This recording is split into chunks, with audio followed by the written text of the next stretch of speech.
Hey everybody, welcome back. If you're new here, hi, I'm Mercury. So today, traveling home. It's go home day. So I spent the week with my sister and my family down in the Tampa area. Now I'm at the Tampa International Airport and I'm catching a flight back home. So it's actually been interesting at the airport because when you go into the main terminal, you go in and there's like a lot of shops and you don't just step into security, which is very different than a lot of airports that I'm used to. And I was like, did I miss something? Because they also had this area where I like got dropped off as like express drop off if you're not checking bags. And I was just like, did I miss a memo? Am I in the right place? And then you get on a little tram and then when you get off the tram, that's where security is. So different setup, but it was pretty cool. They have slightly older machines, so not quite as efficient as Newark with the new terminal, with Terminal A, but not bad, not bad. I got through security in like 15, 20 minutes. Nothing terrible. So now I'm off to go find my gate. Let's see, where am I? Going to Newark, gate A5. Okay. Says it is, looks like on time. Now 6:17 p.m. Is that early? What does that mean? Is my flight early? Is that what that means? It says scheduled 6:38, now 6:17. Sounds like it's early. Can they do that? I don't think they're able to do that. They got these like bird sculptures. They look like pelicans just flying around through the airport. Not really. They're sculptures.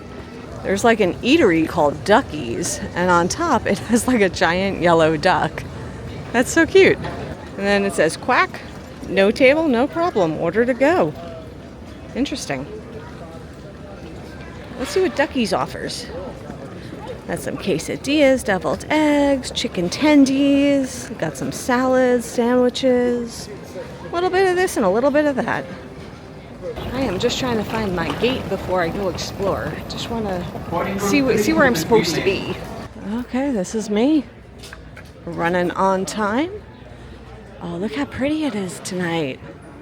We're here right at sunset. Look at that.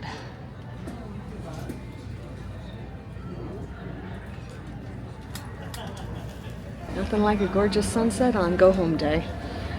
So I have about an hour until I board, and this terminal seems pretty small, so I'm just gonna wander around, explore a little bit, see what's here. There's a candy store. So, you know, if you need some sugar before you get on your plane.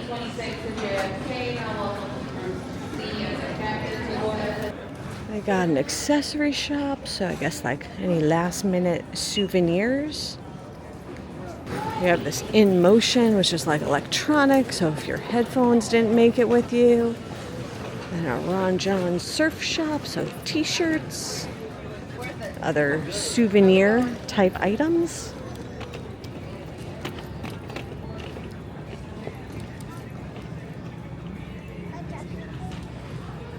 Oh look, you could bring a piece of Florida home and you could get a miniature indoor palm tree that you can bring home. Oh, isn't that cute? They have these little coconut treats. These look tasty. Different types of cookies. A few little grab and go little foods here.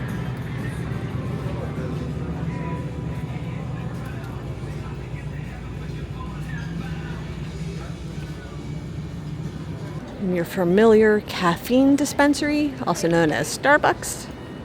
Another place for a quick bite. This place is called Pee-Week. This is the final boarding call for United. So like I said, it's a pretty small terminal. When I looked at a map, it looked like there's like different areas. So I'm in the blue A section of the terminal. And there's like 4 of these sections. And this is where my flight's taking off from. So not too bad, not too bad. A little bit of food. Not a lot of choices though, but it's okay. I had a really big lunch in anticipation. So I'm gonna go back to my gate, just relax, read a little, wait to board. Found my way to my seat. That's me. Got, my standard power port, headphones. I got Wi-Fi that have power. Another power port right there. And I got a view. All attendants, please be seated for departure.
We landed, made it back.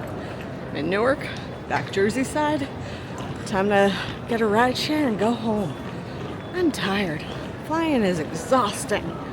Let me get home. We'll catch up when I get back. So I made it home and my flight was super smooth. So it was like, everyone was like really orderly on this flight.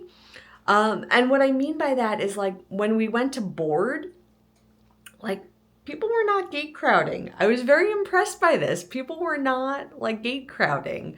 For the most part, there's always like outliers. But like when their boarding group was called, that was when they got up to get on the plane. It was interesting. Because I'm just not used to it. I'm so used to people gate crowding that I was like, oh, wow. And then when we were getting off the plane after we landed, it was very orderly also. And this wasn't like being instructed to be orderly. This was just like people on this flight were courteous. I loved it. So it was sort of like, as the row in front of you was disembarking, you got ready to go. And then when your row, you got up, you got your suitcase and or your carry-ons and you got your overhead and you just went on your way. And it was like row by row by row. And there weren't like people standing all like hunched over, like with the bins open. Like it was just a really orderly and courteous process. Awesome. So the flight was really good. Then when I arrived in Newark, I went to get like a ride share. And I've been having this problem with my return homes on my last few trips. Drivers are not picking up my ride. And it's not like Newark Airport is not a good pickup destination, right? Like there's tons. I'm like watching people after people after people getting picked up. And I can't get a driver to accept my ride. And like I have a good rating on both the rideshare apps, so it's not like I have a low rating where people are like, oh, she doesn't tip, because I always tip. Always tip your driver, always tip your wait staff, all that stuff. It's part of the cost, even though it's not part of the cost. So I'm like, why am I not getting rides home? And I have a theory about this, but I'm not sure if this is accurate or not. But I'm in a more residential area, and I suspect that they can't get a return fare after dropping me off as easily as if they were picking up someone who's going to like a hotel or going into Manhattan or something like that. I'm curious, is anyone else running into this issue on return flights, not getting to an airport, but coming home from an airport and going to a residential area? I'm just wondering if this is just like a local phenomenon by where I am, or if there's something, grander, like if this is more of a known issue that's going on with anybody else. So if you've had that problem, let me know, and let me know if you have any other theories or know what's kind of contributing to this, or if you're a driver for a rideshare, let me know your thoughts on that, because I'm very, very curious, like what the contributing factor to this is. So I'm back, got to get back in the swing of things. So I guess with that, I am done for the day. I'll see you all real soon. And until then, stay inspired by everyone. Take care.